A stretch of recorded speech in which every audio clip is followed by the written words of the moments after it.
श्री कृष्ण कहते हैं, इतना कमजोर मत बनो कि कोई आपको तोड़ सके, बल्कि इतना मजबूत बनो कि आपको तोड़ने वाला खुद ही टूट जाए। काबिल इतना बनो कि तुम्हें हराने के लिए कोशिशें नहीं साजिशें करनी पड़े। एक तीर को पीछे खींचकर ही आगे छोड़ा जा सकता है। इसलिए जब जिंदगी आपको मुसीबतों के साथ पीछे खींच रही हो तो समझ लेना आप बहुत आगे जाने वाले हैं। पछतावा अतीत नहीं बदल सकता और चिंता भविष्य नहीं संवार सकती। इसलिए वर्तमान का आनंद लेना ही जीवन का सच्चा सुख है। मित्रों, वीडियो को पूरा जरूर देखिएगा। इस वीडियो से आपके सभी समस्याओं से छुटकारा जरूर मिलेगा।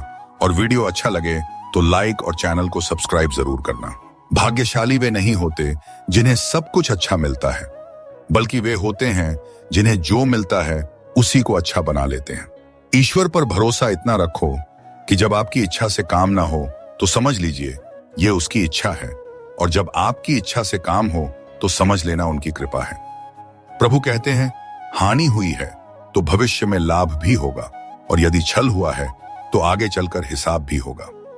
सब कुछ हारने पर भी अगर फिर से लड़ने की मन में इच्छा प्रकट हो जाएगी तो समझ लेना ईश्वर आपकी मदद करने जा रहे हैं।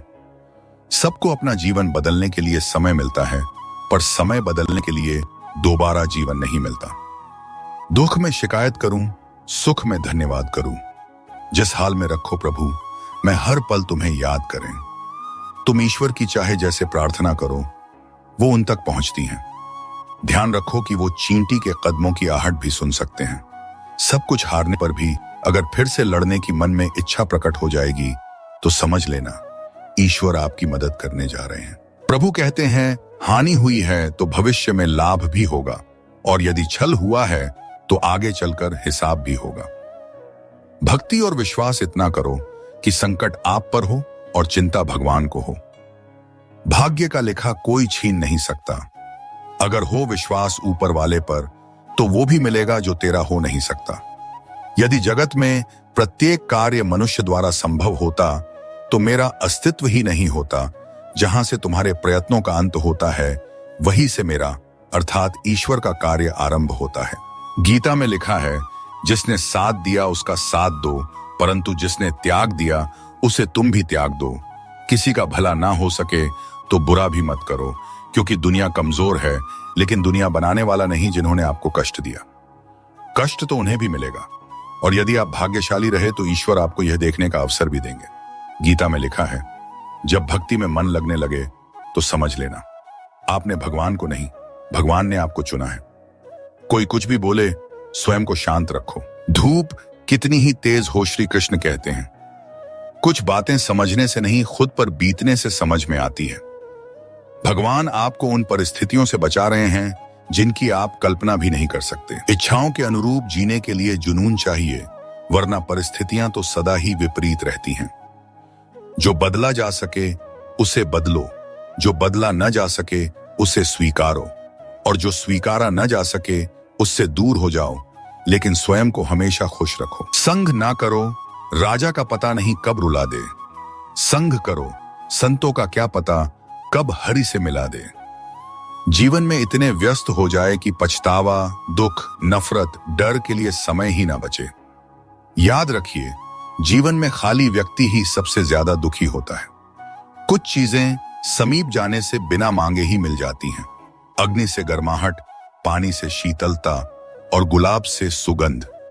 ईश्वर से भी कुछ मांगिए मत, बस निकटता बढ़ाइए। सब कुछ बिना मांगे मिलने लगेगा। जब भाग्य साथ नहीं देता तब समझ लेना मेहनत साथ देगी।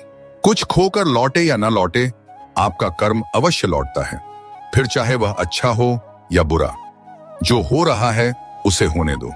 तुम्हारे ईश्वर ने तुम्हारी सोच से बेहतर तुम्हारे लिए सोच रखा है। किसी भी व्यक्ति को अच्छे से जाने बिना दूसरों की बातें सुनकर उसके प्रति कोई धारणा बना लेना मूर्खता है। भक्ति बिखरे व्यक्ति को फिर से निखारने में मदद करती है। परमात्मा को दिया गया समय कभी व्यर्थ नहीं जाता। चमत्कार उन्हीं के साथ होते हैं, उनके मन में विश्वास होता है। एक माटी का दिया भी रात भर अंधेरे से लड़ता है। तू तो कृष्ण भक्त है, तो मुश्किलों से क्यों डरता है? सहने वाला जब अत्याचार सहकर भी मुस्कुरा रहा है तो उस इंसान का बदला भगवान लेते हैं। परमात्मा ने आपको सबसे अलग बनाया है, इसलिए दूसरों के जैसा बनकर अपनी वास्तविकता को नष्ट मत करो। अगर जीवन में कुछ बड़ा करना चाहते हो तो एक छोटी सी बात जान लो, जीवन में जितनी ज्यादा मुश्किलें होंगी उतनी ही ज्यादा तुम्हारी प्रगति भी होगी। किसी को बहस से जीतने के बजाय मौन से पराजित करना चाहिए, क्योंकि जो आपके साथ सदा बहस करने के लिए तत्पर रहता है वो आपके मौन को कभी भी सहन नहीं कर सकेगा।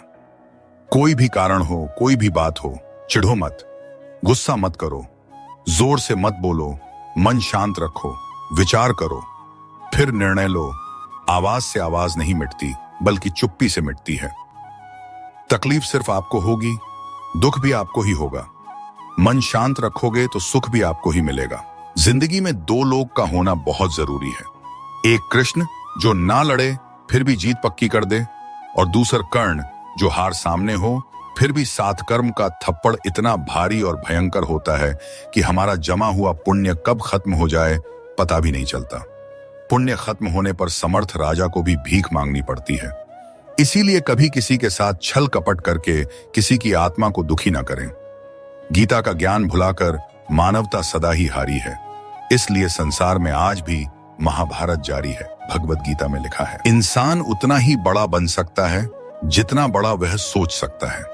गीता में श्री कृष्ण ने बहुत बड़ी बात कही है कि यदि आप धर्म करोगे तो आपको ईश्वर से मांगना पड़ेगा, लेकिन यदि आप कर्म करोगे तो ईश्वर को आपको देना पड़ेगा। अहंकार में तीनों गए, धन, वैभव और वंश यकीन ना आए तो देख लो रावण, कौरव और कंस। आत्मा हमेशा जानती है कि सही क्या है और गलत क्या है, लेकिन मनुष्य के सामने चुनौती तो मन को समझाने की होती है। गीता में लिखा है, मूर्खों को कभी भी भूलकर भी ज्ञान नहीं देना चाहिए, वो उनके लिए विष के समान कड़वा होता है। पूजा करने का कोई सिद्धांत नहीं है, परमात्मा हर उस दिल की सुनता है जो पवित्र, निदीश और ईमानदार है। अहंकार में डूबे इंसान को ना तो खुद की गलतियां दिखाई देती हैं और ना दूसरों की अच्छी बात।